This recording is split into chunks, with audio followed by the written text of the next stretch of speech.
Bonsoir, chers camarades, peuple d'Afrique, peuple de Côte d'Ivoire, citoyens du monde, soyez salués, abondamment salués, chers camarades. Je vous demande très rapidement de partager cette vidéo. Nous avons de nouvelles informations à vous donner, chers camarades, peuple d'Afrique, comme vous le savez toujours. C'est gâté en Côte d'Ivoire. Dramane Ouattara s'apprête à casser la grande mosquée d'Adjamé. La grande mosquée d'Adjamé. Il va casser ça. Mais Yeri, quand Dieu fait ton parable là, tu n'as pas besoin d'enlever ton habit. Yeri, quand Dieu fait ton parable, tu n'as pas besoin d'enlever ton habit. C'est quand le Seigneur mourit qu'il trouve qu'en brousse là, il fait chaud. Dramane Ouattara, où il est aujourd'hui là? Il est dans les zones, dans les loges franc-maçonniques actuellement, en train de faire des rituels pour apaiser les musulmans de Côte d'Ivoire. Il est en train de faire des rituels dans les loges franc-maçonniques pour essayer d'apaiser. Mais moi je demande à Dramane Ouattara et ces gars là, les franc-maçonniques, les francs-maçons là, les loges franc-maçonniques là, ils n'ont qu'à s'associer eux tous contre moi seul. Ils n'ont qu'à s'associer eux tous. Quand je vais faire direct là, mon téléphone n'a qu'à s'éclater. Ou bien ma voiture n'a qu'à prendre feu. Ils n'ont qu'à s'associer eux tous contre moi. Ouais. Mais ça c'est des conneries ça. Francs-maçons, maudit des francs-maçons même pour mettre dessus. Allez dire aux francs-maçons que vous connaissez que vous maudit pour mettre dessus. Ouais. Ah bâtard. Allez dire aux francs-maçons que là maudit. Dramane Ouattara, tu viens t'agenouiller dans les tissus rouges. On met sang des bébés sur toi. Et va casser la mosquée là. Tu vas voir. Parce que métro d'Abidjan là, ça doit passer d'Anyama jusqu'à Port-Boué. Donc, Adjamé est sur la trajectoire. Donc, ça passe directement dans la mosquée. Au lieu de continuer la grande mosquée, il fallait rentrer là-bas là. Il fallait sortir vers Boribana. Et puis reprendre juste à côté du 19, prendre la voie du bus 19 pour monter jusqu'à Port-Boué. Il ne faut pas ça, hein? Et puis aller sortir vers Port-Boué, on va dire, vers Vridi Canal, là. Il ne faut pas ça, hein? Il va rentrer dans la mosquée d'Adjamé, terrasser ça pour raccourcir le chemin, et puis sortir sur Bourbana direct.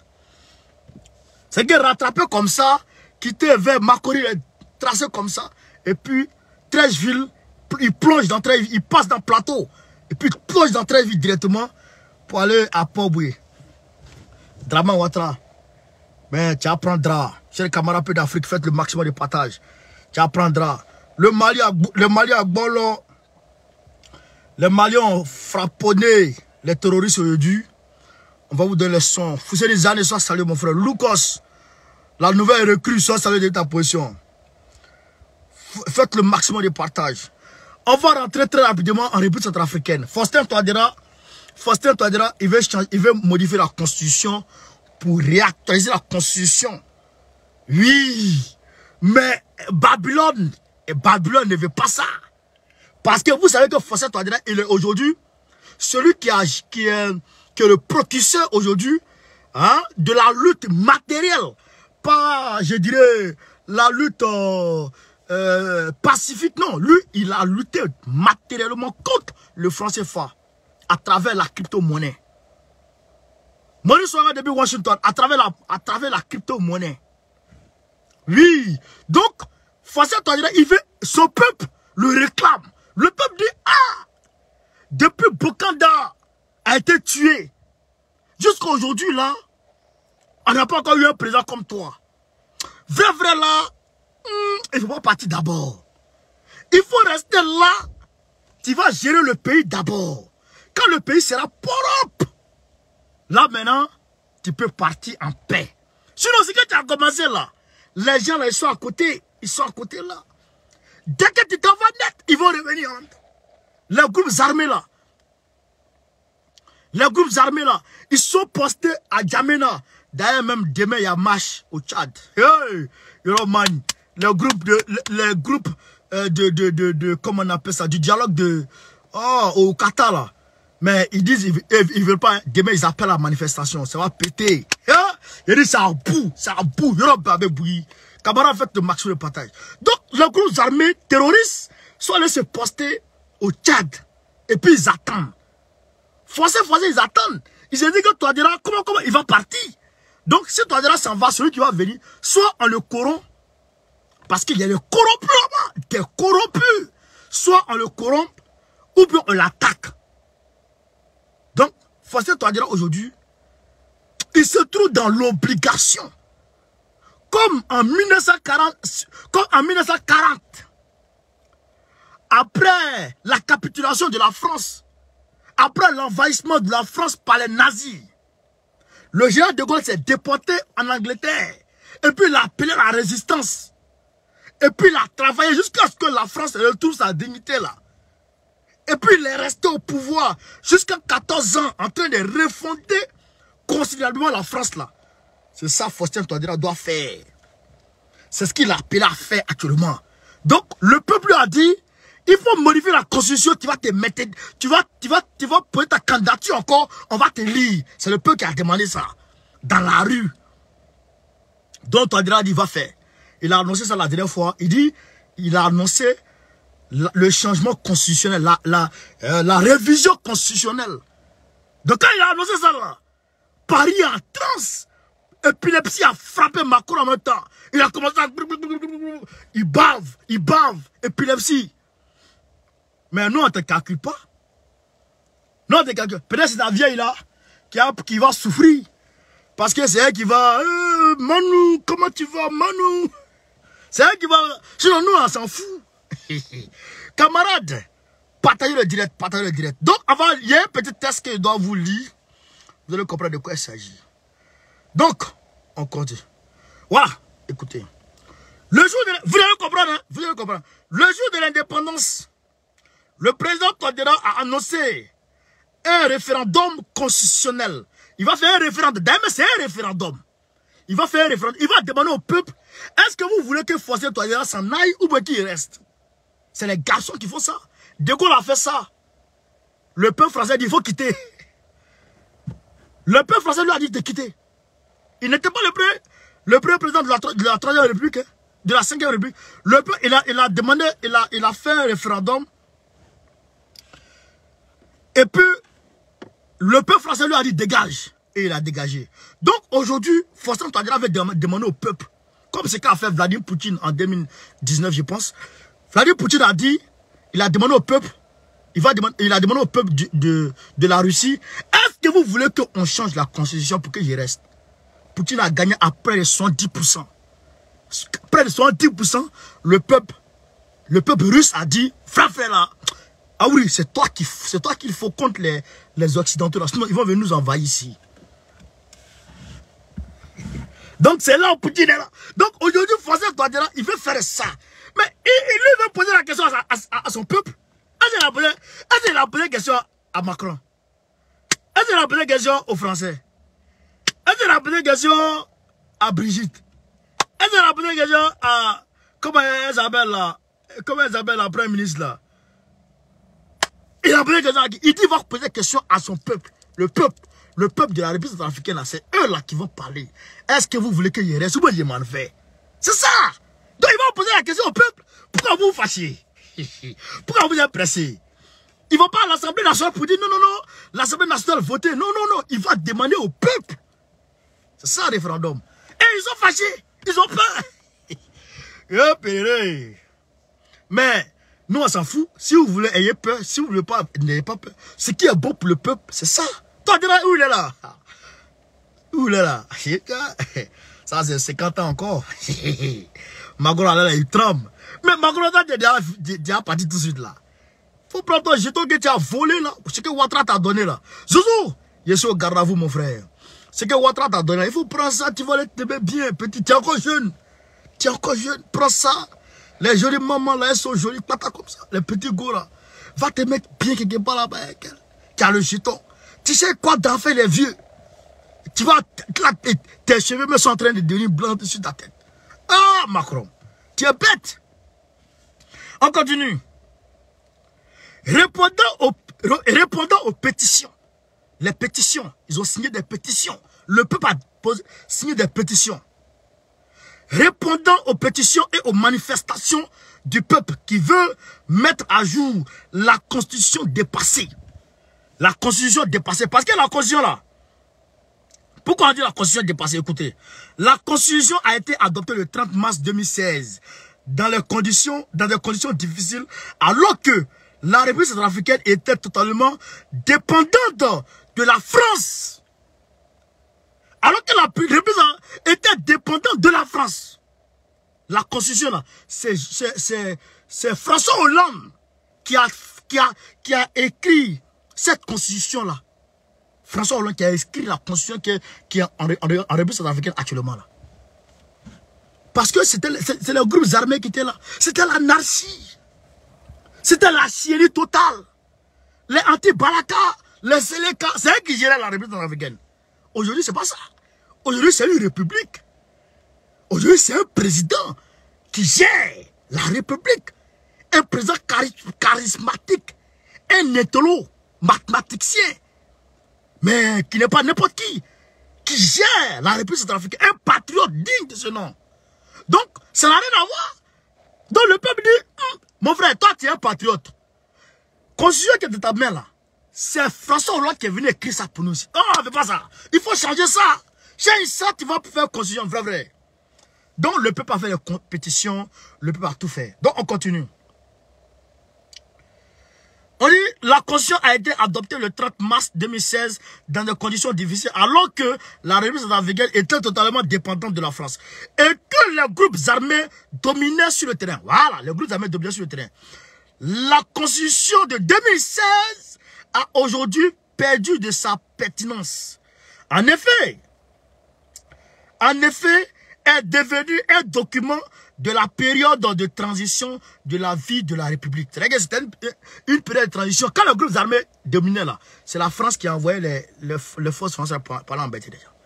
Donc, vous comprenez, chers camarades, qu'est-ce qu'on dit? Voilà, pertinent. En effet, est devenu un document de période de transition de la vie de la République. Du pouvoir et du dictat des groupes armés au régime démocratique du président Touadéra. La constitution de 2016 a joué un rôle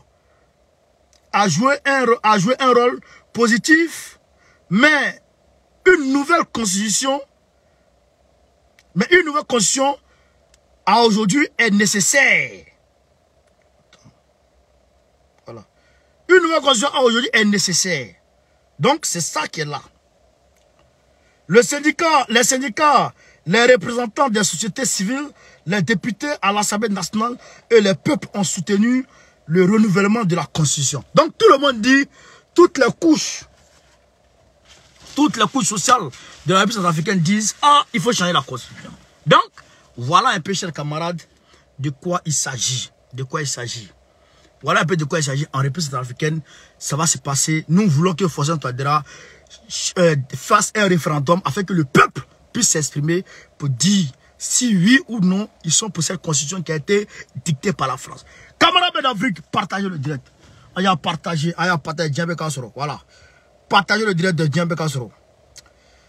Donc, comme je vous l'ai dit, on va très rapidement aller du côté de du Mali, très rapidement, avant d'aller en Côte d'Ivoire.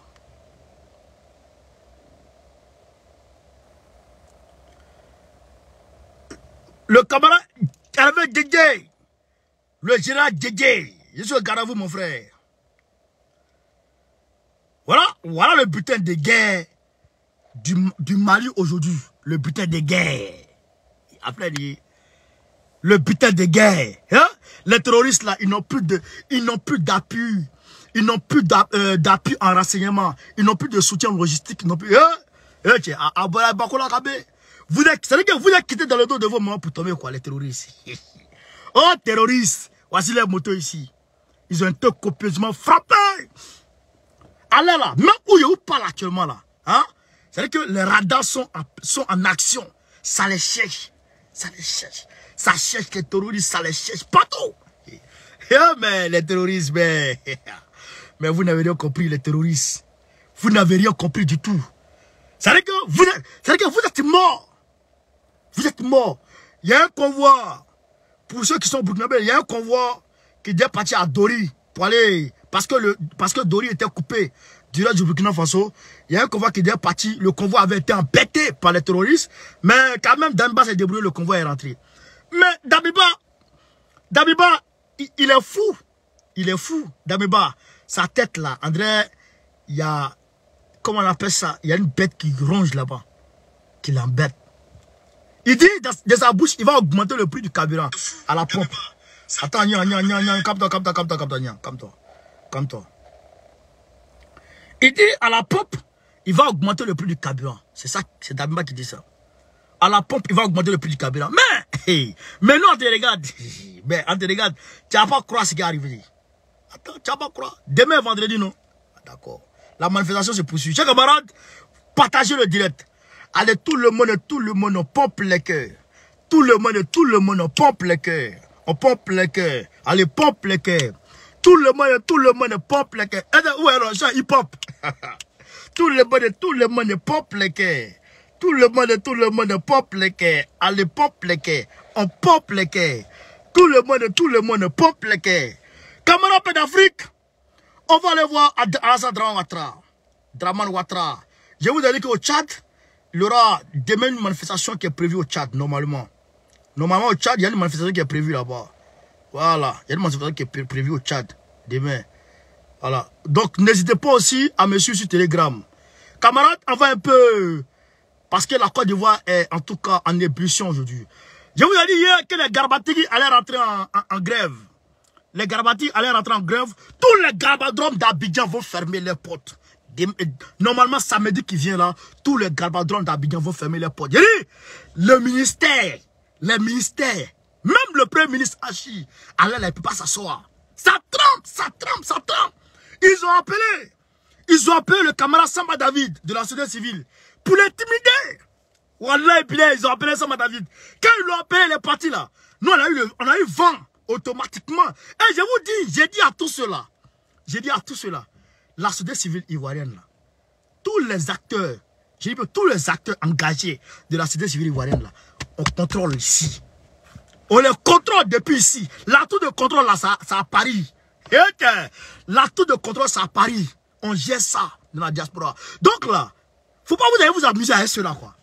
Vous les touchez net, le monde entier sait ça. En même temps, vous les touchez net, wallah bilay, on ira à l'ambassade de Côte d'Ivoire pour aller montrer qui est qui dans le pays là. On va pas arriver loin, on va aller direct à l'ambassade de Côte d'Ivoire. Et puis ils vont nous sentir. Donc cela, la seule chose que vous pouvez faire avec eux, c'est de négocier avec eux. Mais Samba David m'a fait croire. Il m'a fait comprendre que le mot d'ordre n'est pas à voter. Donc aujourd'hui là, ils sont dans leur téléphone comme ça. Ils ont peur. Ils sont dans leur téléphone comme ça. Petit, pardon, faut pas faire le mot d'ordre. Petit, pardon, faut pas marcher. Petit, pardon. Wallah, bilay frère. Patrick Kachi et ses gouvernants et ses ministres sont en train de demander pardon. Ça lui demande pardon. Wallah, bilay on a pris le dessus. Yoroman, frère. Je vais vous montrer quelque chose. Tout le monde pompe les cœurs. Tout le monde, on pompe les cœurs. On pompe les cœurs. Allez, pompe les cœurs. On est ici samedi 20 août, journée sans garba sur toute l'étendue du territoire. Sur toute l'étendue du territoire. En effet, c'est Kafondo Issa, secrétaire général de la Fédération des vendeurs et propriétaires de Garbadrome, qui lance le mot d'ordre de grève dans la dynamique de lutte contre la vie chère.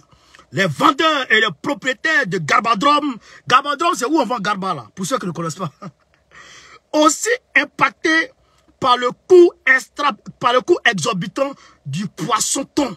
Le coût exorbitant du poisson-thon. Décident de tout fermer et se joindre à la marche du samedi 20 août au port de pêche. Donc, le samedi 20 août, au port de pêche, c'est gâté. Donc, non seulement les garbateries vont fermer, mais tous les détenteurs de chambres froides, les poissonneries là, eux tous vont fermer et ils vont rejoindre la marche. C'est une marche qui va péter. Donc, on attend jusqu'à minuit aujourd'hui. Et demain à 10h, il y aura... Demain à 10h de Côte d'Ivoire, hein, soyez branchés, demain à 10h de Côte d'Ivoire, il y aura un communiqué, comment on appelle ça, une conférence de presse.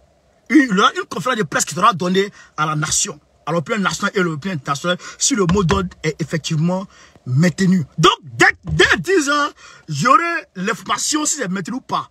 Alors, si c'est maintenu, automatiquement, vous allez voir les flyers. Les flyers, de demain, vendredi, jusqu'à samedi matin, la communication. Il dit, vous ne connaissez pas, vous allez comprendre là, c'est que la machine communicationnelle va se déployer demain. Non, c'est grave, c'est gâté. Demain, c'est-à-dire que la propagande, excessivement propagandiste, on va déployer la force communicationnelle sur le terrain. Et puis tout le monde entier saura qu'il y a quelque chose en Côte d'Ivoire. N'est-ce pas prêt? Demain, on attend 10 heures. Soyez branchés. Et je dis pour tous les Ivoiriens de se tenir prêts. Dès que c'est bon, tout le monde au point de pêche. On va remplir ça demain. On va comprendre. Et puis écrivez sur les pancartes, on a faim. Écrivez, on a faim. On va comprendre de quoi il s'agit. On dit, on va faire politique, non? Il dit, il est malin, non? Il dit, il est rusé, non? Nous, on va lui montrer que là, nous, là, on va utiliser sa ruse contre lui-même. Et puis, il va comprendre qui a mis de l'eau dans le coco. C'est de ça qu'il s'agit, camarade d'Afrique. Et à côté de ça, voici ça ici. Ils avaient pris Samba David. Aujourd'hui, on l'avait convoqué. On l'a appelé, le préfet qui l'a appelé. Le préfet d'Abidjan qui l'a appelé. Donc, quand on a eu vent, on a gazé sur la toile. Quand il a sorti sa tête, il a regardé sur Facebook, il voit que tout le monde, partout, on dit que le préfet a attrapé Samba. Le préfet, il a eu peur. Donc, il a lâché, puis il a négocié. Intimidation plus négociation. Actuellement, Patrick Hachi tremble. Il pleure, il crie. Il ne sait pas qu'est-ce que c'est voué. Mais, mon frère, vous avez pris un mauvais départ. C'est fini pour vous. Votre pouvoir est moribond. Ça va tomber tout de suite. Voilà, bébé. Camarades de l'Afrique, venez voir ici quelque chose. Venez voir ici quelque chose. Venez voir ici quelque chose. Venez voir ici quelque chose. Venez voir ici quelque chose. République de Côte d'Ivoire, ambassade de Côte d'Ivoire. Ah, vous voyez, non? Vous voyez un peu le logo de la République de Côte d'Ivoire, là. Voilà. Communiquez. Écoutez ce que l'ambassade de Côte d'Ivoire dit. Des gens qui sont en train d'appeler les gens à manifester, là. Écoutez ce que l'ambassade de Côte d'Ivoire dit d'eux. Il a dit, allez là, frère. Faut être. Voilà, bien, faut être. Il a dit, allez là. On a pris le dessus. Il n'y a rien encore. La toile là, c'est à nous. La communication là, c'est à nous. On a déjà tout pris. Hey! Tout le monde pompe les cœurs. Tout le monde pompe les cœurs. Tout, faut pas vous allez voler le soin, hein? Ça, c'est mon son, ça. Je lance Karine, sois salué depuis ta position, camarade. Nous apprenons sur les réseaux sociaux. Ça c'est l'ambassadeur qui parle, hein? C'est signé Maurice Kwaku Bandama. C'est signé Maurice Kwaku Bandama. Nous apprenons sur les réseaux sociaux que les appels sont adressés, aux Ivoiriens et aux Ivoiriennes de la diaspora afin qu'une manifestation soit organisée devant l'ambassade du Mali. On reprend. Nous apprenons sur les réseaux sociaux que des appels sont adressés aux Ivoiriennes et aux Ivoiriens de la diaspora afin qu'une manifestation soit organisée devant l'ambassade du Mali à Paris. Devant l'ambassade du Mali à Paris pour demander la libération des militaires ivoiriens arrêtés à Bamako. Ils apprennent ça. Qu'est-ce qu'on dit? L'ambassade de Côte d'Ivoire en France tient à rassurer la communauté ivoirienne que tous les efforts sont fournis par le chef de l'État, Dramane Ouattara, le président Dramane Stané, pour obtenir le règlement pacifique de ce malentendu. Par le dialogue et la négociation. Par le dialogue et la négociation. On continue. Par ce conséquent, l'ambassade de Côte d'Ivoire en France, qui n'a été saisie par aucune demande de manifestation émanant des associations ivoiriennes reconnues en France, invite les patriotes à ne s'associer à aucune manœuvre de manipulation. Yeah! Non, il a joué. Ambassadeur de Côte d'Ivoire. Il a joué. Johnny Padjogo, appelez Johnny Padjogo. Appelez Johnny Bourakuru. Appelez Johnny. Appelez Ladji, sa tête André Brickplay là. Appelez. On dit quoi ici? On dit quoi ici? Hein? On dit quoi ici? Qu'est-ce qu'il dit ici?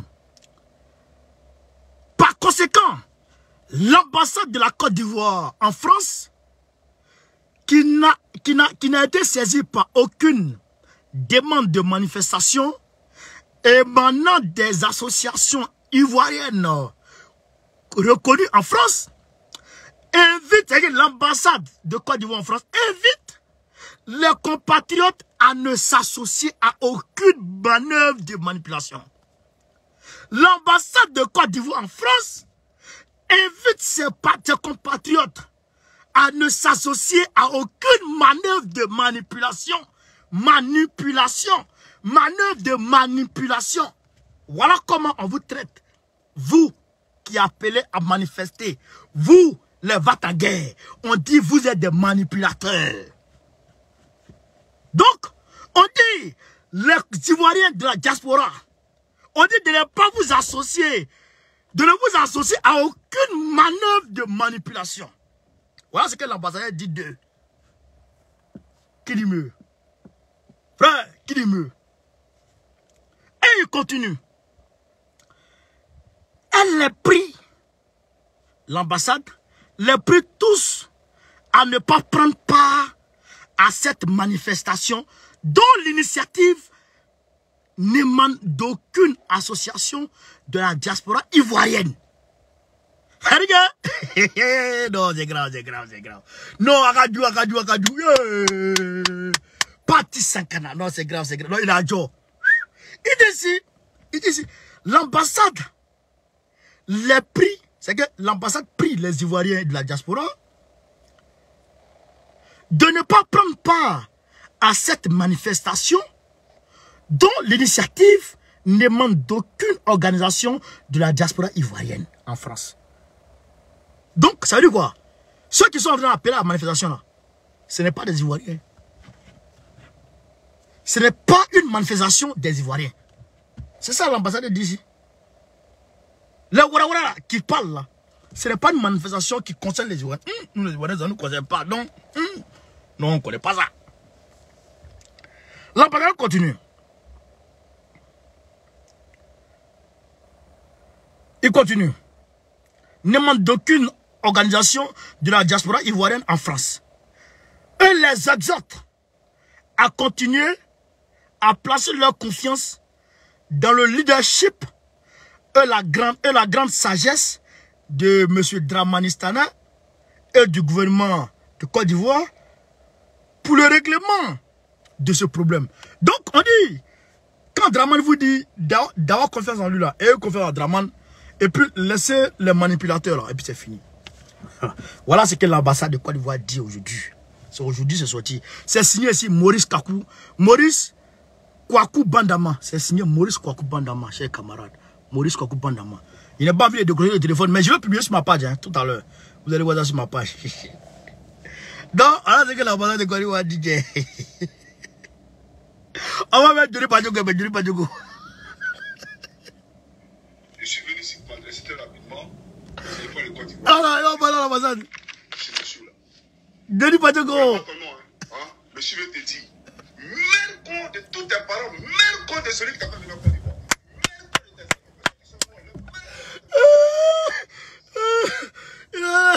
Il a resté même qu'on est là-bas. Des groupes là, un nom comme ça, vous le suivez, ça là. C'est ça, vous suivez. Un Morocco du comme ça. Voici l'ambassadeur vous dit de ne pas parler dedans, de ne pas suivre les gens, les manipulateurs. Ce qu'on vous dit toujours ici là. Non là, on ne parle pas dans le vide. Ce qu'on vous dit toujours ici là. Soyons pacifiques. Soyons pacifiques. On n'est pas fait parler avec les Maliens. C'est pas bon.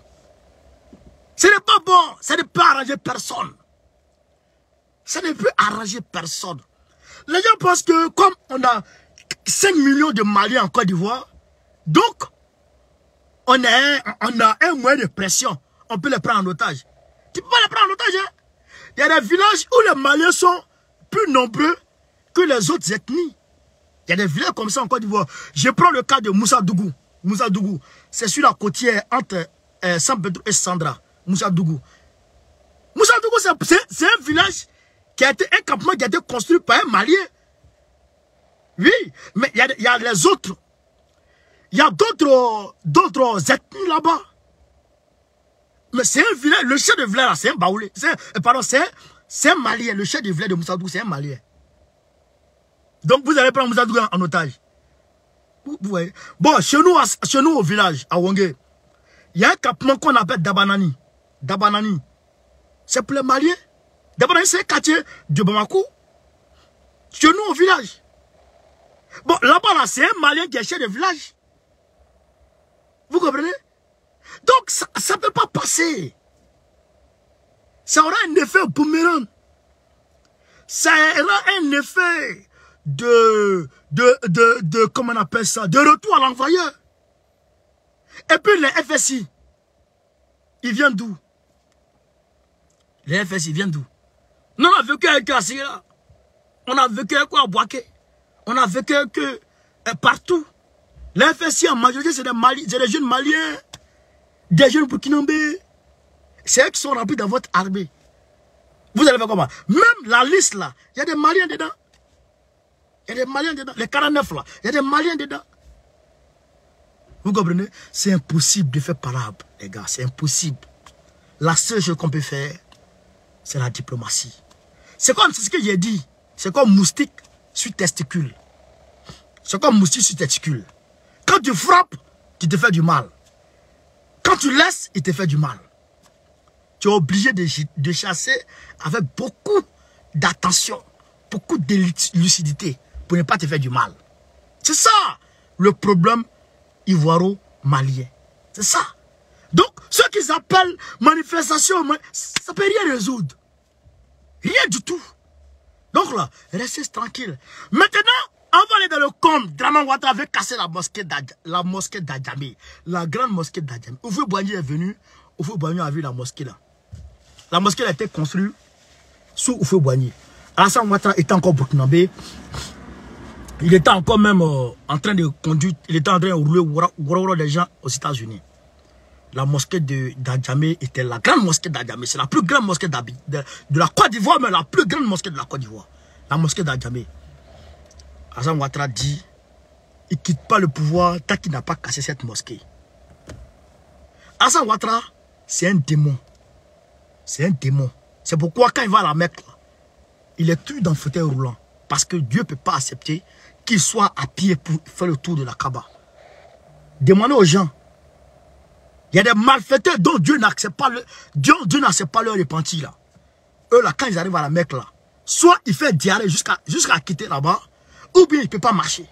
Demandez aux gens. Vous allez comprendre. Draman Ouattara, c'est un démon. C'est lui seul qui a envoyé l'histoire de l'homosexuel, de la légalisation des mariages homosexuels en Côte d'Ivoire. C'est lui seul qui a envoyé ça. Pompez le cœur, chez camarades, pompez le cœur. Pompez le cœur. Depuis la création de la République de Côte d'Ivoire, depuis la proclamation de l'indépendance de la Côte d'Ivoire, même les Blancs qui étaient là, les gouverneurs Blancs qui étaient là, ils n'ont pas parlé de ça. C'est Draman seul qui envoie ça en Côte d'Ivoire. C'est Draman seul, j'ai dit bien seul, qui a cassé mosquée en Côte d'Ivoire. Draman seul. Même les présidents, Guéhio Robert et Bédi est venu. Oufou-Boigny était là. Oufou même s'est promené pour construire une maison pour mosquée pour les musulmans. Oufou construire une mosquée pour les musulmans. Ça, c'est le mot là. Il ne faut pas en cacher ça. Oufou construire une mosquée pour les musulmans. Il envoie les musulmans à la Mecque. Mais Ouattara là, non seulement il n'a construit aucune mosquée en Côte d'Ivoire. Aucune. Si c'est faux, que quelqu'un vienne me défier ici. Aucune mosquée dans la Côte d'Ivoire. Non seulement il n'a construit aucune mosquée, mais c'est lui qui casse les mosquées. Il a cassé près de 5 mosquées à Abidjan seul. Abidjan seul. Près de 5 mosquées. Draman Ouattara a cassé. Maintenant, il s'apprête à casser la grande mosquée d'Adjamé. La grande mosquée. Il y a plusieurs sites qui seront frappés très prochainement par la fureur dramanienne. On vous le dit. Mais les gens ne croient pas. On dit Draman, c'est un sorcier, c'est un criminel, un franc-maçonnique. Il est dans la loge franc-maçonnique. Où il est dans la loge franc-maçonnique. Vous comprenez, chers camarades? Vous comprenez ça?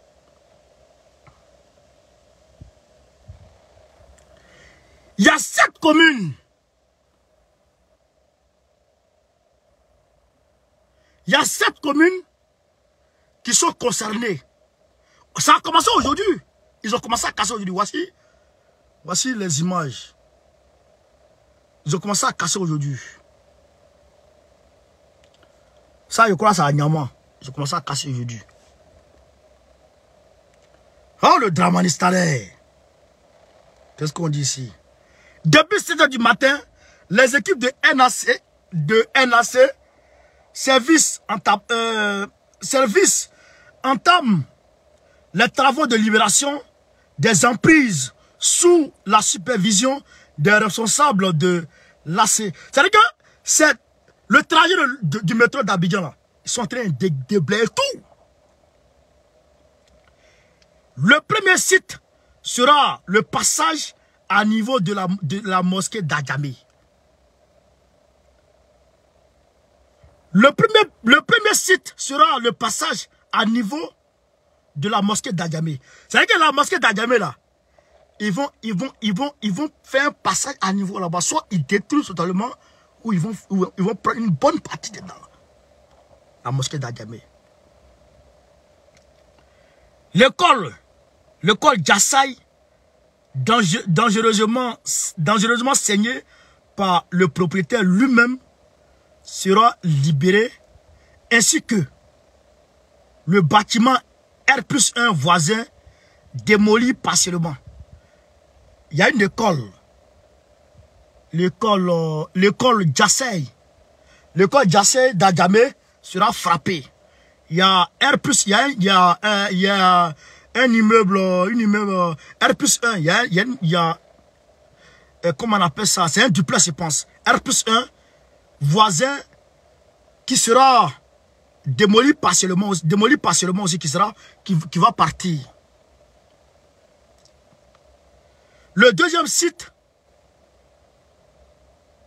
sont les garages situés au pied du pont menant vers le grand moulin d'Adjamé. Les garages là, tous les garages qui sont à Adjamé là, seront raflés pour aller vers le grand moulin d'Adjamé. Tous les garages qui sont là-bas seront raflés. Enfin, c'est par le passage à niveau de la gare routière STC Ghana que cette première journée de libération des emprises a pris fin. Donc, chers camarades, ils vont détruire tout là-bas. L'opération se poursuit demain sur les mêmes sites en attendant la reprise dans les 5 communes restantes. Sont concernées par cette opération de libération des emprises les communes du district d'Abidjan que sont du nord au sud. Anyama, Abobo, Plateau, Trècheville, Makori et Poboué. Anyama, Abobo, Adjamé, Plateau, Trècheville, Makori et Poboué. Donc, c'est-à-dire que la grande mosquée d'Adjamé là, il va rentrer dedans.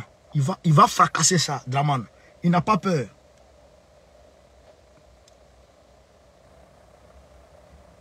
Enfin, si la plupart des sites de la zone nord ont été libérés depuis l'année dernière, 2021, ce dernier passage de la zone nord est dû au PAR additionnel.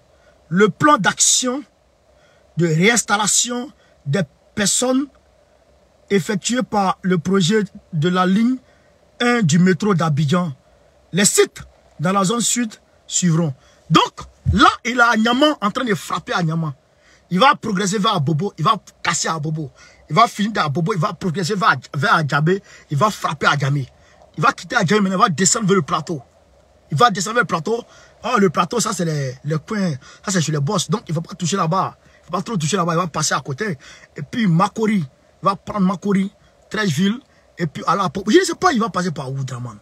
Ah ouais, il passe derrière, il passe pas vers le pont Oufouboadi. Il passe pas là-bas. C'est-à-dire qu'il passe, il va passer plutôt vers le pont de Gaulle. Il va passer plutôt vers le pont de Gaulle pour prendre vers Makori Palais, Trècheville, Makori, etc. C'est ce qu'il va faire. Voilà, c'est Anyama, Abobo, Adjamé, Plateau. 13 villes, 8. Et puis Makori, 8 et Port-Boué. Donc, où est un peu Draman? Donc, Adjamé là, la grande mosquée d'Adjamé là. La grande mosquée d'Adjamé là, il va frapper ça. Il va frapper. Et il est sommé.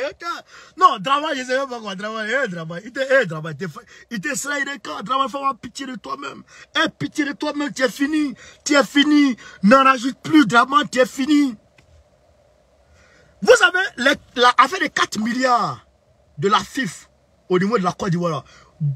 C'est pourquoi, d'ailleurs, Sidi Diallo, Idriss Diallo, voilà.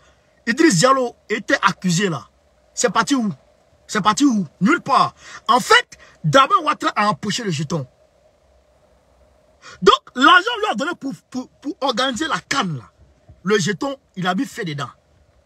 Même Ebempe là, les Chinois, ils ont dit que c'est eux qui ont construit ça. À crédit pour la Côte d'Ivoire. Donc, tout le jeton là, il a pris tout le jeton, il a fourré dans le compte ici, en France et puis, en tout cas, en Suisse.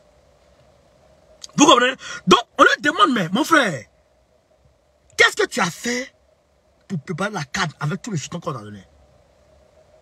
Donc, maintenant, il faut très rapidement que le métro d'Abidjan voit le jour avant 2024. Pardon, ouais, 2024. Donc, ils ont 1 an. Pratiquement 1 an. Alors que quelle ligne de métro toi, tu peux faire en 1 an? Quelle ligne de métro tu peux faire en 1 an? C'est impossible. Même les premiers rails ne sont pas encore déposés. Rien n'est encore déposé. Rien n'est encore ficelé. Rien. Alors qu'il faut chercher la bonne terre. La terre pure pour couler les bétons, pour couler les dalles. Et puis, faire les trucs qui vont attraper ici et là. Les rails pour les maintenir propres. Il n'a rien fait là-bas. Donc, il est en train de faire en vitesse. D'ici début 2024. Normalement, la canne là, c'était en 2023. Ils ont décalé pour moi en 2024 pour se donner du temps. Maintenant là, ça ne peut pas gagner. Il va arriver à la mosquée d'Adjamé, non? Il va arriver à ce niveau, non? Non, pas parler. C'est dans quelques jours, il va arriver là-bas. Dans quelques jours, il va arriver là-bas. On l'attend. Wallah billahi, frère. Wallah billahi, Dramane Ouattara est fini. C'est pourquoi aujourd'hui, il est venu ici. En France, il est venu s'agenouiller, il est venu prier dans les loges franc-maçonniques. Dans les loges franc-maçonniques, il est venu prier. Il est venu prier pour que, en tout cas, il ait la vie sauve. Pour que les Ivoiriens ne puissent pas s'élever contre lui. Vous comprenez ça?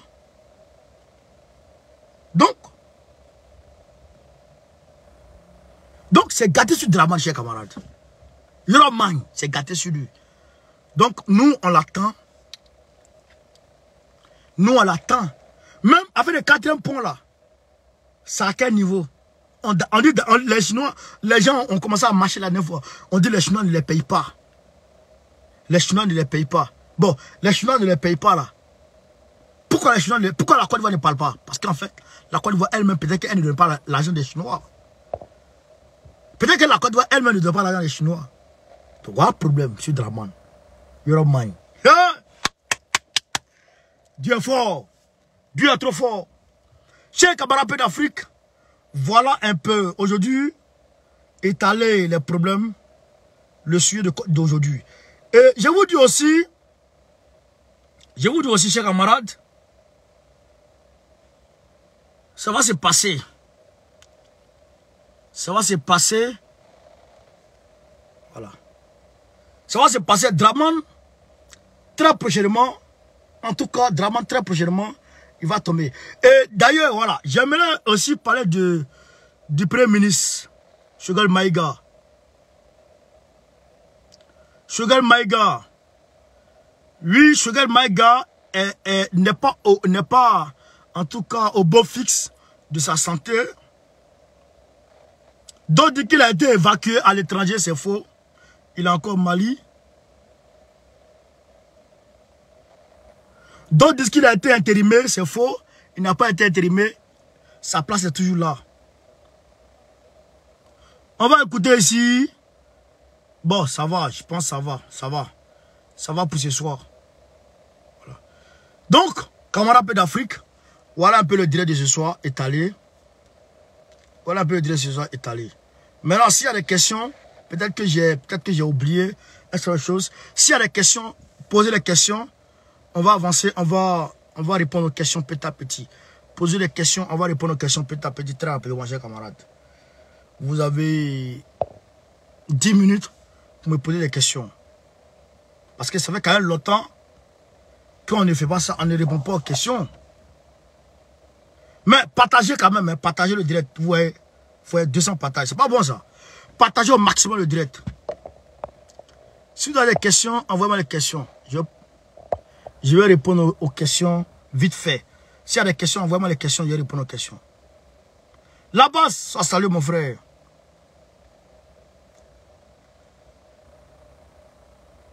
On salue mon ami Idi Malades qui est un peu souffrant. Bon, est-ce qu'il y a des questions? Il n'y a pas de questions. Est-ce qu'il y a des questions, camarades? Est-ce qu'il y a des questions?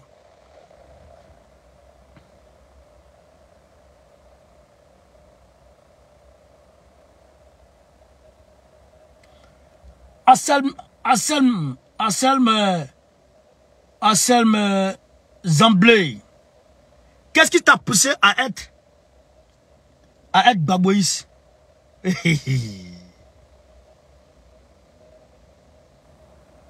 Qu'est-ce qui m'a poussé à être Gbagboïs? C'est le panafricanisme. Je l'ai dit dans plusieurs de mes vidéos. J'ai connu le combat de Gbagbo avant de connaître que Gbagbo était dans ce combat-là. Voilà. J'ai connu le combat de Gbagbo avant de connaître que Gbagbo était dans ce combat-là. Donc, c'est pourquoi je suis panafricain. Je suis Gbagboïs. Voilà.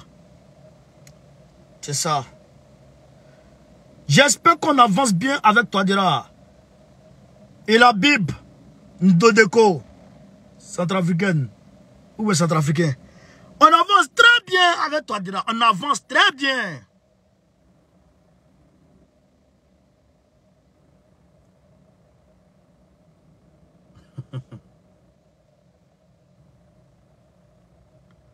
On avance très bien avec Touadéra, ça avance. Ousmane Sonko. Voilà, j'allais oublier. Ousmane Sonko a déclaré sa candidature en 2024. Il dit qu'il sera candidat en 2024.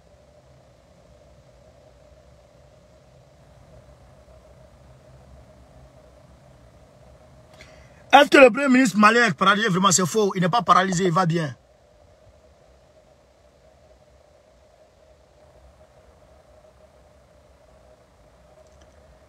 Siri Kisoro, il dit, il m'a écrit.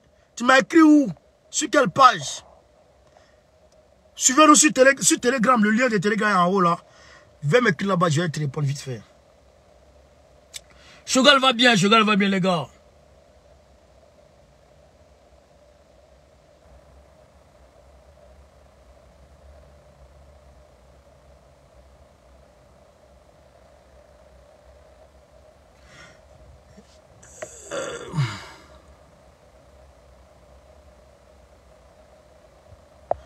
Bon, Gilou, Talo, il dit, qu'est-ce que doit-on faire par rapport à l'arrivée de Thiam? Non, Thiam là, aujourd'hui, les deux vieux là, nos deux doyens, Gbagbo et Bédié, ils vont récupérer notre pays pour nous donner. Le pays est dans la main des Français, n'est pas encore à nous. Ils vont récupérer notre pays pour nous donner. Après ça, nous allons voir une seule chose. Je voulais savoir par rapport à la réunion que le Mali a demandé à l'ONU.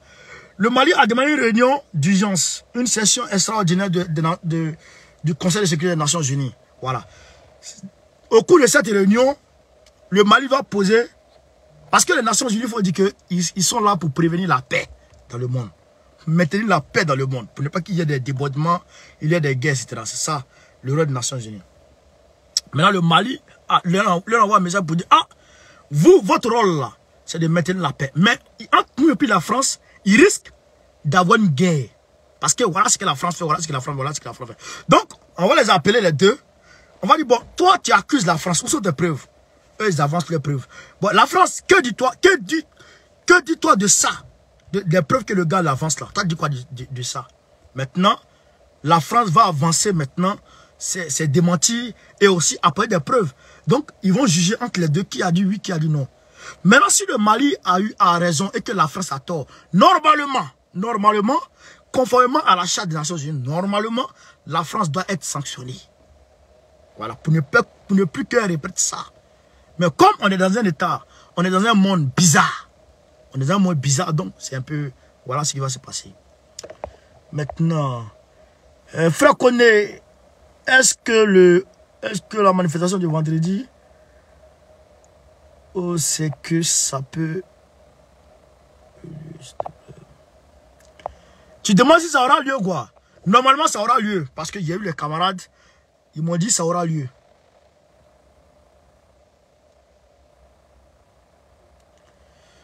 Dester, il dit que tu as été à droite un moment de ta vie, non? Donc, toi tu veux savoir si ma vie c'est le bas. Frère, je n'ai jamais été à droite dans ma vie. Jamais.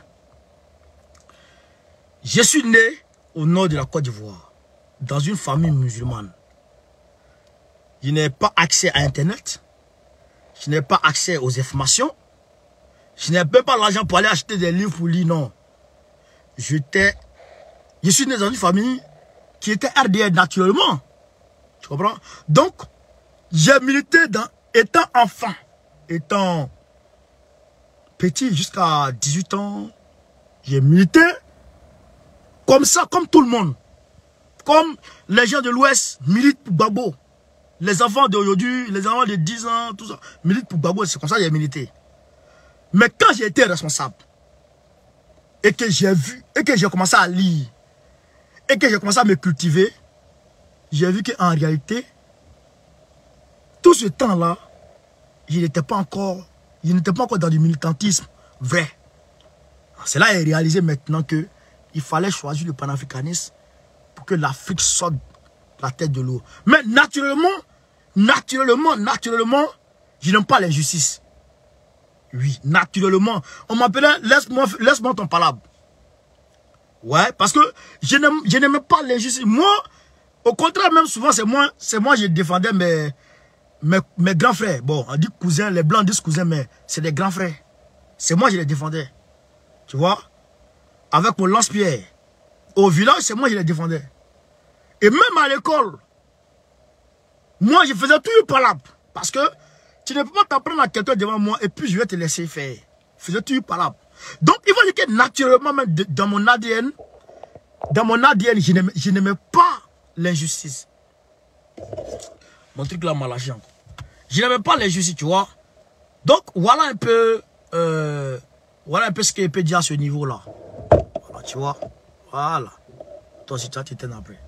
Voilà un peu ce qu'il peut dire à ce niveau-là. À part ça, non.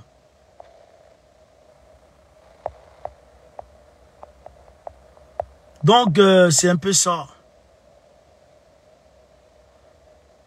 Siriki Soro parle de la sortie de Michel Gbagbo.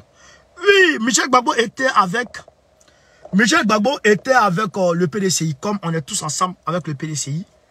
Et ce que je vous ai dit, on a commencé à faire politique. Donc, Michel Gbagbo a dit que la politique a commencé. Nous allons retrouver les vrais propriétaires de la Côte d'Ivoire vont retrouver la Côte d'Ivoire. Donc, pour appeler les gens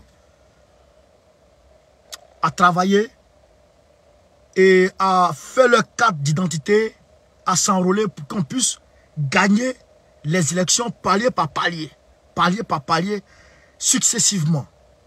Voilà. Donc, c'est dans ce cadre qu'il a parlé. Et on va gagner, quand on va gagner les élections régionales, municipales, après ça, on va gagner les élections présidentielles. C'est un petit problème. Voilà. Donc, camarades peu d'Afrique, je pense qu'on va mettre un terme au direct, à notre jeune direct. On va se prendre... En 2010, c'était... Oui, en 2010, j'étais ado, comme je le dis. Attends, camarades, je vais ici. Les gens, je ne sais même pas, les gens, on dit qu'il faut poser des questions. c'est ma vie, tu penses que je suis d'accord. Il est important aussi de parler. Voilà. Voilà. Hop, voilà, ça va comme ça. Donc, en 2010, il faut que je parle en même temps, c'est bon, c'est important. En 2010, j'ai voté pour Ado.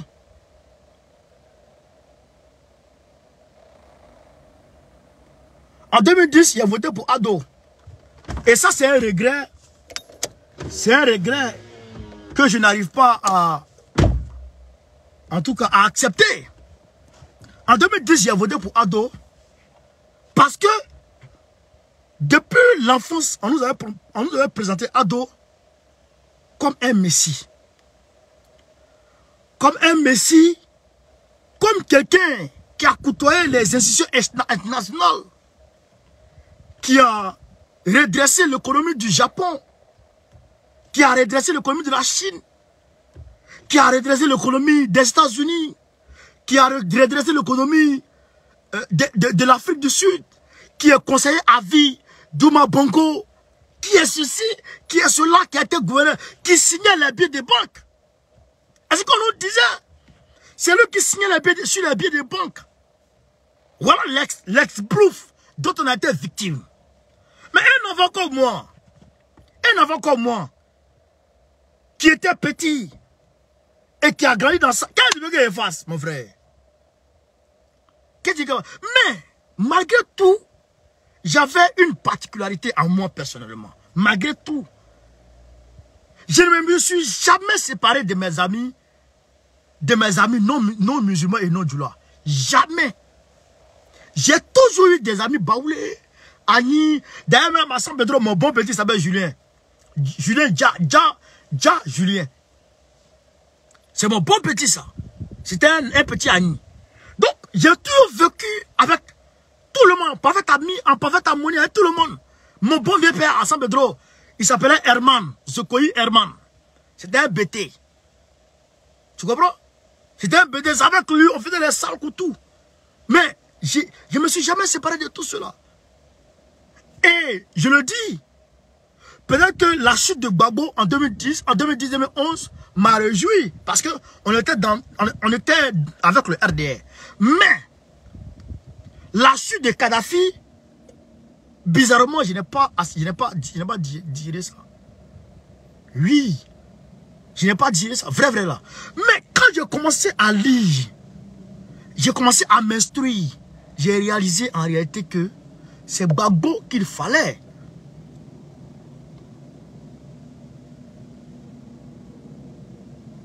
Tu comprends? C'est Gbagbo qu'il fallait.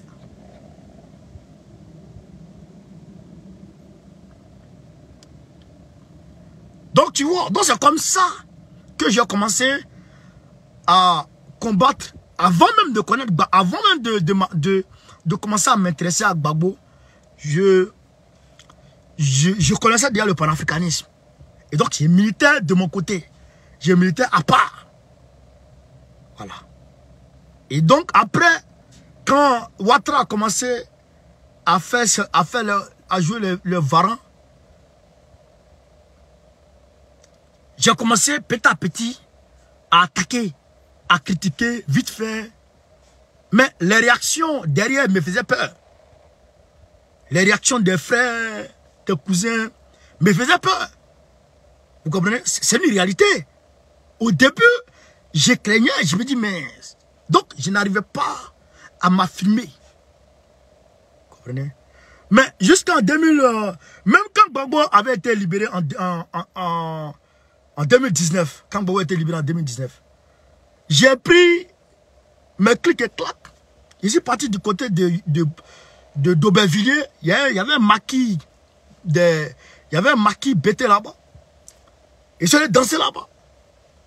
Avec des amis. On allait danser là-bas. Voilà. Mais, après, j'ai vu que, vrai là, Johnny Pacheco avait été acheté par Ouattara. Bon, les gens... Il y avait que la lutte était en train de devenir bizarre. J'ai dit, bon, on va rentrer dedans. C'est là j'ai fait une vidéo. Je crois le truc est ici. J'avais une vidéo où ce jour-là, tous les Johnny Badiako étaient venus. C'était le lancement de la campagne du RDR. J'ai fait une vidéo où j'ai attaqué Ouattara frontalement. J'ai déchiré sa photo publiquement. Et c'est ça qui a mis le feu aux poudres. C'est ça qui a mis le feu aux poudres. Et les gens commencent à m'attaquer partout. Les gens se sont levés pour se déporter chez mon grand-père à San Pedro. Allez lui dire ce qui se passe. Mes vidéos se promenaient partout. Ouais. Donc, c'est ainsi que mon oncle, Diomandé Paro, il est du côté d'Abidjan. Lui, il était ancien fessiste. Mais lui, il était FPI. Lui, il était FPI. Moi, j'étais RDR. Mais on était toujours ensemble. Lui et moi, j'avais fait la politique, quoi. Donc, comme il connaissait ma position, il pleut pour lui, moi aussi, je quitte Draman, forcé, je vais partir chez Soro. Parce que pour lui, c'est l'idéologie régionaliste qui m'anime. Il m'a appelé, il dit, petit frère, il y a quelque chose qui se passe. Il dit, mais il y a quoi, tonton? Il dit, ta vidéo là, elle est devenue trop virale. Ta vidéo est devenue virale. Peut-être que tu ne sais pas, mais ta vidéo est arrivée quelque part. Parce que lui et moi, il savait mes petites vidéos que je faisais avant qu'il y ait le buzz, hein, mes petites vidéos que je faisais avant, il suivait toujours. Mais comme les vidéos n'avaient pas de grande portée, il ne faisait pas attention. Et donc il m'a dit, il me disait, petit frère, fais attention à la politique, fais attention. Et il m'a dit, ta vidéo a duré très loin. Où tu es là, seul, c'est pas bon. Il faut chercher un lion solitaire, finissent tous par se faire agresser par des animaux qui ne peuvent même pas faire truc. Donc, cherche un groupe où tu vas t'allier. Tu vois? Donc, moi, je dis, bon, il n'y a pas de souci, je vais chercher. Il m'a dit, mais les soroïstes, là, ils sont en train de recruter. C'était, je crois, fin 2019, 2020, quand l'avion de Soro avait été truc, là. Il dit, les soroïstes ont commencé à recruter. J'ai dit, mais... Il dit, tu peux aller là-bas? Il dit, mais toi-même, tu connais. Je suis panafricain. Je suis panafricain. Si je dois partir militaire chez quelqu'un, là, c'est chez un panafricain. Dans la Côte d'Ivoire, là, toi, tu vois qui des panafricains? Il dit, ah, en tout cas, le chef, c'est le panafricain. Il dit, mais moi, je suis Gbagbo. Il était étonné. Wallah, Bilal. Il était ébloui, il était content, il était joyeux, en même temps il était étonné. Il était très joyeux de savoir que j'avais compris. Parce qu'avant on faisait le débat et moi il parlait toujours à gauche. Tu vois? On faisait le débat quand j'étais à Boaké, on faisait le débat mais il partait à gauche, je partais toujours à gauche. Mais quand il a compris ça, que j'ai compris le vrai sens du panafricanisme, il a dit mais si c'est ça, on ne traîne plus. Donc il a appelé au Ghana. Il a appelé Kakri Kaza. Ah, c'est mon histoire, je vais vous expliquer là. Hein. Il a appelé Kakri Kaza au Ghana. Il a donné mon numéro à Kakri. Déjà, Kakri m'a déjà vu la vidéo. Il a expliqué là-bas, voilà mon petit. En tout cas, c'est un bon petit, un guerrier. Il faut le prendre, tu vas l'encadrer. Donc, Kakri a appelé ici. Kakri a appelé le chargé de mission de Issa Malik. Le doyen Pablo. Le doyen Pablo qui est salué d'ailleurs au passage. Et le doyen Pablo m'a appelé. Quand le doyen Pablo m'a appelé, ça a coïncidé le même jour. Comment on appelle, notre communauté du village qui est à Abidjan m'a fait une vidéo pour me renier. Attends, je vais voir s'il y a la vidéo. Pour me renier. Donc quand ils m'ont renié, j'ai montré la vidéo au directeur de cabinet, au chargé de mission du vieux père, du doyen Pablo. Est-ce qu'il y a la vidéo ici? Non, je passe. Attends. Je vais chercher la vidéo pour vous montrer. Donc, j'ai montré ça à Pablo. Pablo a vu la vidéo. Pablo a appelé Issa Malik directement. Et puis il a envoyé la vidéo à Issa Malik. Donc quand Issa Malik a reçu la vidéo, il dit bon, il y avait je crois le 11 avril 2020, il y avait une manifestation à la place de la République. Donc, automatiquement, Issa Malik a dit bon, comme je viens à la place de la République, quand j'arrive là-bas, lui et moi, on va se voir en marge. On va se voir en marge de la manifestation. Et donc, quand on a vu la manif, Issa Malik qui m'a appelé, il dit petit frère viens. Et je suis venu. Il savait déjà ce qui allait m'arriver. Il savait déjà que c'était le début de mes calvaires. Voilà la vidéo là. Je vais vous montrer la vidéo. Lui là, il s'appelle Vassuleman Koné, lui là.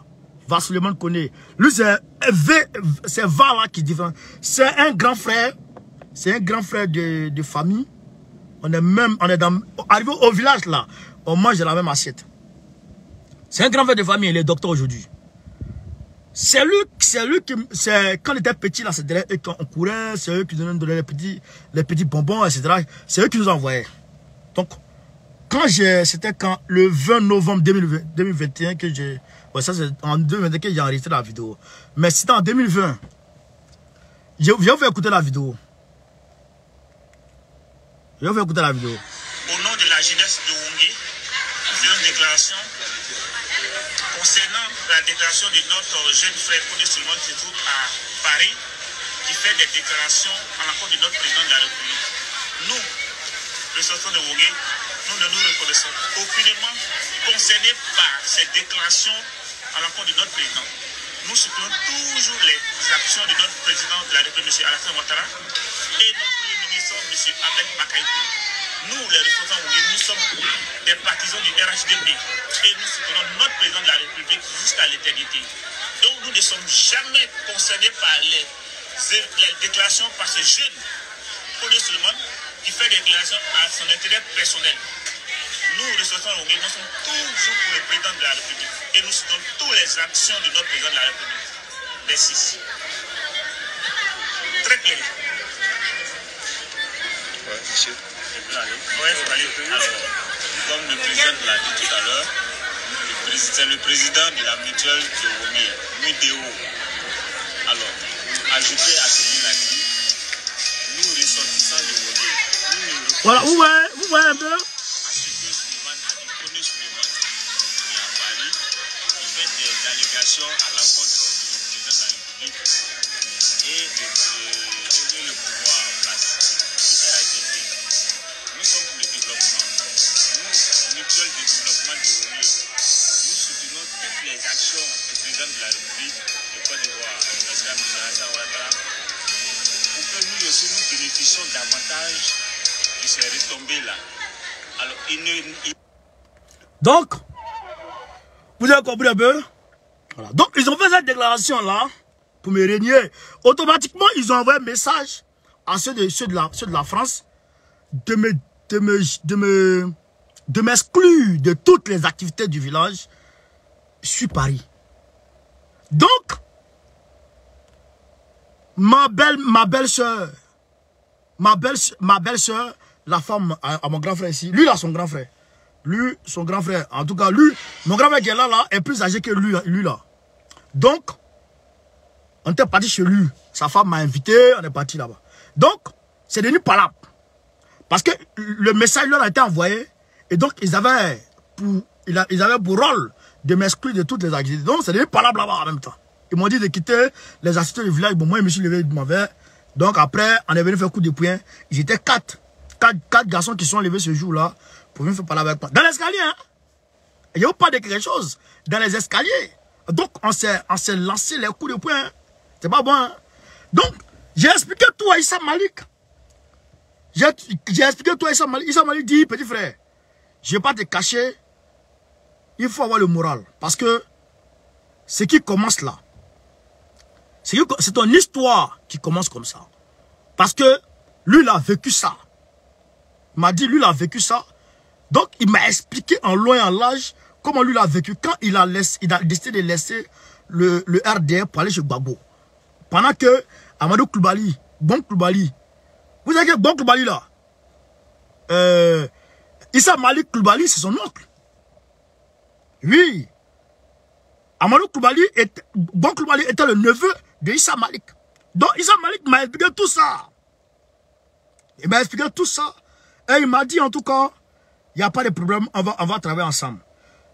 Donc, on a commencé, c'est ainsi que j'ai commencé à militer au FPI. Au FPI, hein, FPI d'abord, j'ai commencé à militer. Donc, il était tellement engagé que j'ai été nommé chargé des missions de Moustapha Bakayoko, qui était chargé de la mobilisation de la diaspora, de la jeunesse de la diaspora. Donc, j'ai été nommé chargé des missions de Moustapha Bakayoko. Donc, c'est là que j'ai commencé à militer.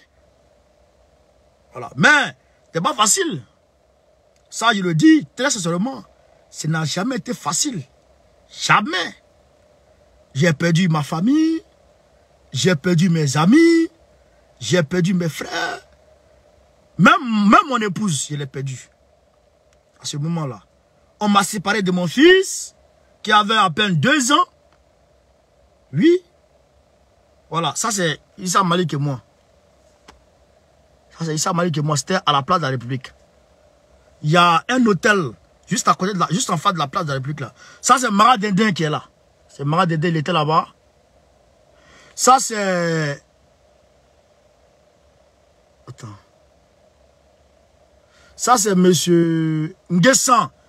Nguessan, lui là, c'est Nguessan. C'est l'oncle de Stéphane Kipré. Voilà. Donc, ça n'a pas été facile. Ça c'est le jour de la manifestation là. On était là-bas avec les blindés. Avec les Soroïs, on était là-bas avec même... je crois que j'ai fait photo avec Afoussi. Voilà, voici Afoussi. Afoussi Bamba. Voici Gadi Seli. On était là-bas nombreux ce jour-là. Donc, c'est ce jour, c'est à ce moment-là que la lutte a commencé. Mais ça n'a pas été facile. Si ce n'est pas un homme comme Babo Kone, tu vas laisser tomber. Tu ne peux pas. Wallahi billahi, frère. C'est pas facile, hein. Ce n'est pas facile. Histoire de dire à mon papa, il est quitté au champ, il est venu à la maison, il s'apprête à manger. On lui a dit, ton fils là, il insulte le président Ouattara, il faut le renier. Oui. Voilà. Nous de-t-elle, c'est-à-dire que, bon, je n'ai même envie de parler de ça. Mais ce n'est pas facile. Ce n'était pas facile. Ah, tout le monde a peur de toi. Tout le monde te rejette. J'ai dit merci à ma grande soeur, Adjara, du côté de Séguéra. Elle ne m'a jamais laissé. Malgré tout. Ma grand-mère dit, mon petit-fils, c'est mon petit-fils. S'il insulte Ouattara, c'est son problème. Et à ça, peut-être aussi, mon grand-père ne m'a jamais lâché. Le doyen, mon grand frère, mon oncle Diomandé, il ne m'a jamais lâché. Mais j'étais devenu quand même un personnage non grata dans Paris là. Parce que quand ça va plus être ta femme, vous devez vous séparer, qu'est-ce qui se passe? En France ici. Ah bon. Ça c'était en avril. Avril, mai, juin, juillet. Où ils vont dire octobre, novembre. La police a débarqué chez moi. Oui. Et on dit, monsieur, vous ne dormez plus ici. C'était dans le froid. Voilà, c'était dans le froid. Et je suis parti. À cause de qui? Babo. C'est pas à cause de quelqu'un, hein. Et c'est faux, les gens disent que tu fais politique, c'est faux. C'est pas à cause de la politique, c'est parce que je suis derrière Gbagbo. Oui. C'est parce que je suis derrière Gbagbo que les gens m'ont fait ça. À ce moment, mon fils avait 2 ans. À peu près 2 ans. C'est mon premier enfant. Il avait commencé à m'appeler papa. Donc, le matin, avant d'aller à la crèche, on jouait au ballon. Le soir, on se croise, on joue au ballon. On était tellement collés. On était tellement collés. Mais j'ai failli perdre la tête. Oui. Ah bon. Et après ça, je me suis mis avec une autre fille, Djoula, qui m'a encore sorti les mêmes phases. Je vous le jure. Je vous le jure sur tout ce que je cherche dans ce monde. Qui m'a encore sorti cette même phase. Tu laisses Gbagbo ou tu me laisses. Ouais. Tu laisses Gbagbo ou tu me laisses. Et moi j'ai dit, mais je suis avec Gbagbo. Et je suis parti de chez elle. Ça n'a pas été une période facile. Oui. Donc, pour dire aux gens, et d'ailleurs ceux qui disent que j'étais chez les soroïstes, après je suis venu, moi je n'ai jamais été soroïste. Et depuis que je suis en France, je n'ai jamais milité pour un parti. Si c'est pas mon premier parti où j'ai milité, où j'ai commencé à faire vidéo là, c'est le parti de Gbagbo. À ce moment, on ne voit même pas au bout du tunnel. C'est le parti de Gbagbo. Et les gens, les RDA, c'est maintenant ils ont arrêté de m'appeler. Et quand j'étais dans les difficultés, quand ils savaient que j'étais coincé, les appels venaient. Faut venir à nous. Faut venir à nous. Ici, là, on te donne l'argent. Faut militer pour nous, on te donne l'argent. Ma tante au village, ils sont allés la pomper. Oui, ils sont allés la pomper. Pour qu'elle fasse pas la belle moi. Ils vont la nuit. Ils vont la nuit tard. On dit ton fils à Paris, il est entré de Alassane Ouattara envoyer des gens contre lui. La grand-mère. Oui. Elle se révèle. Elle dort plus. Elle attend matin. Elle rentre dans Baka. Elle vient à Séguéla. Elle dit à ma grand-sœur, appelle mon petit-fils. Et la grand-sœur m'appelle. Et la grand-mère, elle commence à me parler. Et les gens font aller me voir. On dit, Ouattara te cherche, il va te tuer. Pour la paniquer comme ça. Pour agir sur mon état d'esprit, sur ma mentalité, sur le moral, afin que je laisse tomber le combat. Parce que je ne les arrange pas. Je ne les arrange pas. Et ceux qui m'ont vu grandir savent que le petit là, on ne peut pas contre lui. Ceux qui m'ont vu grandir là, mais lui là, il me connaît. Il me connaît, lui qui est où est montré là. Il me connaît. Hein? Voici comment mon fils était et puis on s'est quitté. C'est comme ça, il était et puis on s'est quitté. Vous comprenez? Lui, il me connaît. Il sait que je suis quelqu'un. Quand j'ai dit A, c'est A.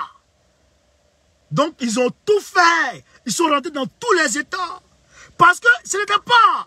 Parce que les gens, après, j'ai compris que ce n'était pas une histoire qui dépendait d'eux. Non. Ça devenait depuis là-haut. Ahmed Barakou a été... Question a été demandée à Ahmed Barakou. Et Ahmed Barakou a demandé à Fofana, Boké Fofana. Qu'est-ce qui se passe à Kani? Pourquoi le petit là, il est de Kani et puis il nous attaque? Voilà comment pression a été mise en bas. Voilà.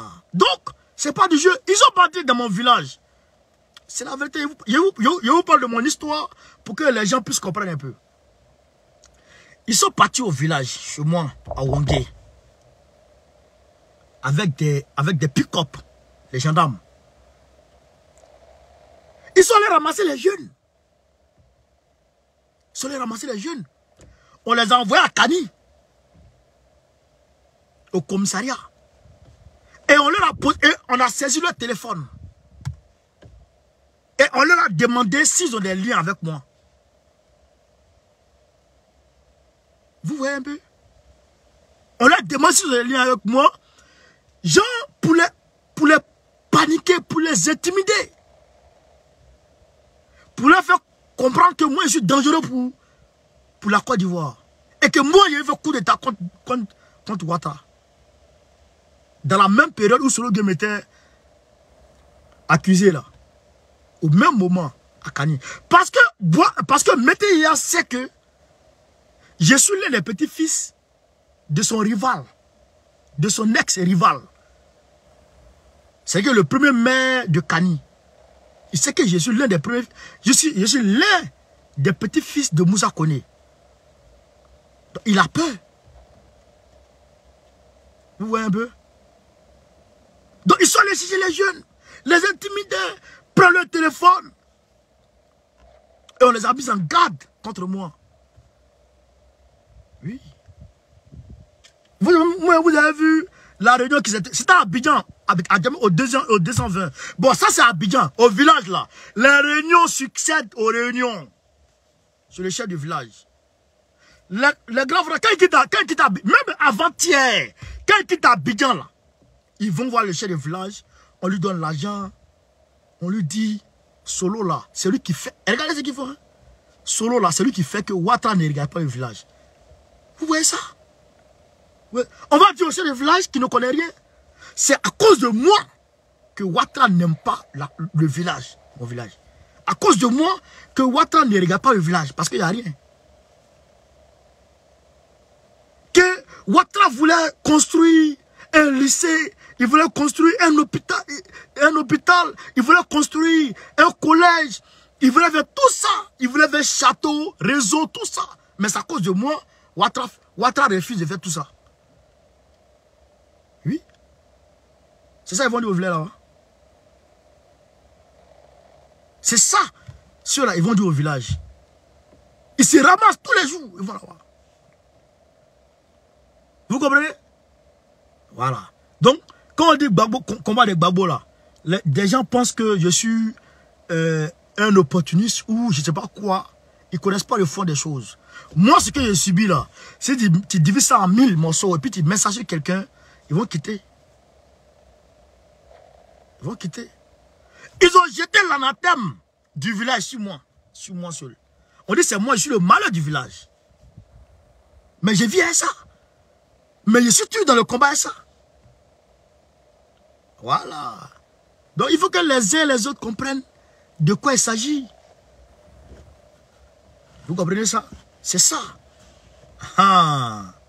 Donc, c'est pourquoi je dis aux gens, ils ne sont pas pressés.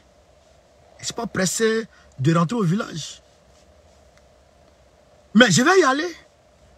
Je vais aller expliquer ma part de vérité au chef de village pour qu'il comprenne si c'est moi ou si ce n'est pas à cause de moi.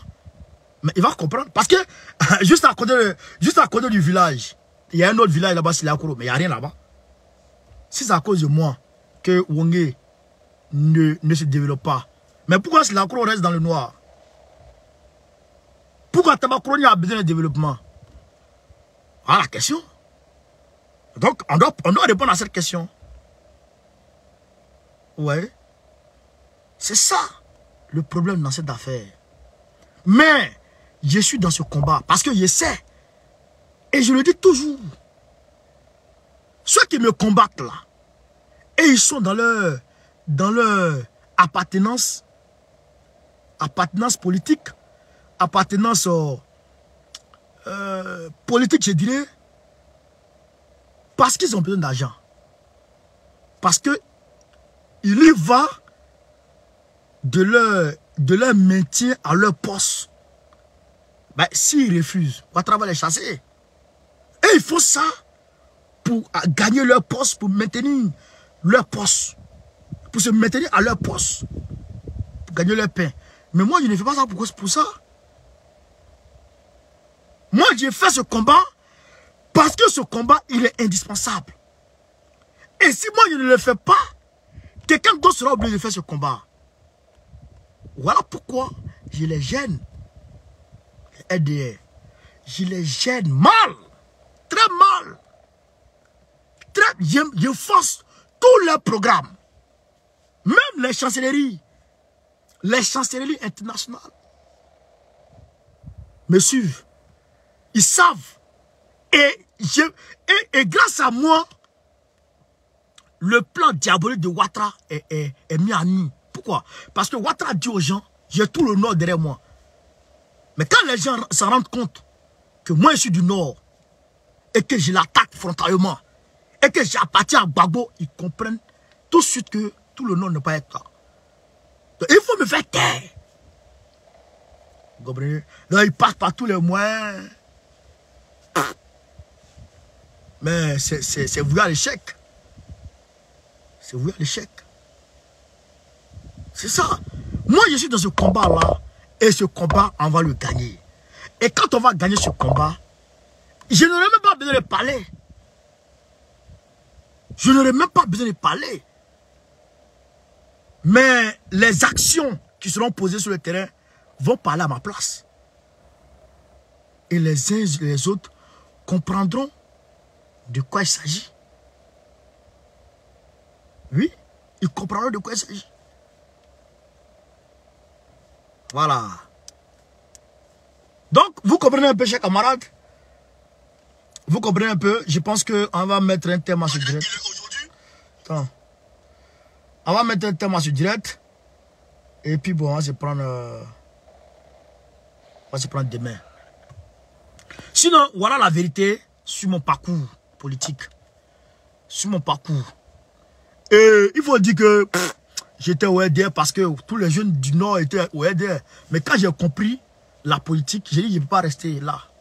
C'est impossible. Même pour des milliards, je ne reste pas dans le faux. Et j'ai attaqué frontalement Ahmed. Oui, quand il était vivant. J'ai été la première personne à insulter sa maman. Wallah billahi, je l'ai attaqué durement. Je l'ai insulté même.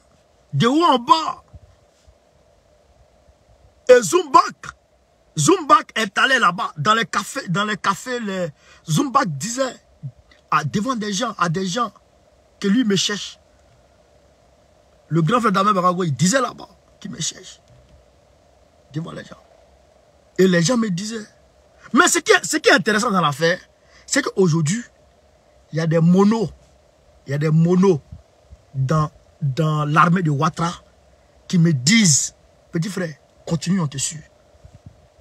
J'ai des grands frères du village qui tapent dans l'ombre, me disent, petit frère, c'est toi qui as eu trop vite raison. Oui, les gens sont en train de comprendre. Wallah, les gens comprennent de quoi il s'agit. La dernière fois, il y a eu un problème au village. Entre Madi et les Bouaké Fofana. Ce même frère, à cause de lui.